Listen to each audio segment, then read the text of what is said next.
இப்ப நாங்க பத்திரிக்கை வச்சோம்ல, எப்படியும் எங்க கல்யாணத்துக்கு வர போறது இல்ல, வரவங்களே வர போறது இல்ல. முடிஞ்ச ஒரு 501 வச்சு விடுங்க, பாத்துக்கலாம். இப்ப வந்து நீங்க வந்து பத்திரிக்கை குடுத்து வசூல் பண்றதுக்கு வந்திருக்கீங்களா? வசூல் தெரியாத நாங்க போறோம். இப்போ நான் என்ன நினைச்சுன்னு இருக்கிறது, இப்ப நீ இவரு நான் தெரியாதனமா வச்சுட்டேன்னு சொன்னோம். சரிப்பா தெரியாம வச்சுட்டப்பா, ஓகேப்பா அதோட வேலை இந்த மாதிரி பண்ணாதப்பா அப்படி சொல்லிட்டு போகணுமா இல்லையா? ஆமா சொல்லிட்டு பண்ணி நீ சொல்றா, சொல்லிட்டு போகணுமா இல்லையா? ஆமா சொல்லிட்டு தான் போகணும். அப்ப எதுக்கு இவ்வளவு காண்டு? இதுக்கு காண்டுனா இந்த வாழைப்பழம் வச்சுட்டு அது என்ன ரேட்டு இது என்ன ரேட்டுன்றீங்க?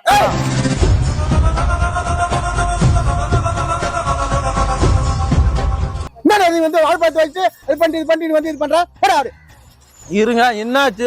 என்ன ஆச்சு? நீங்க இப்ப நான் வந்து ஓப்பனா சொல்றேன், நீங்க வாழைப்பழத்துக்கும் மாம்பா பழத்துக்கும் வீங்கி போயிட்டீங்க. நானா என்ன பத்தி இந்த ஊர்ல கேட்டு பாரு. யார கேட்கணும்? அது சொல்ற யார தெருல போய் கேளு. என்ன உங்க பேர் என்ன? என் பேர் சத்யநாராயணன். போய் கேட்டு பாரு. சத்யநாராயணன் அவர்கள் வந்து நான் என்னன்னு கேட்கணும்.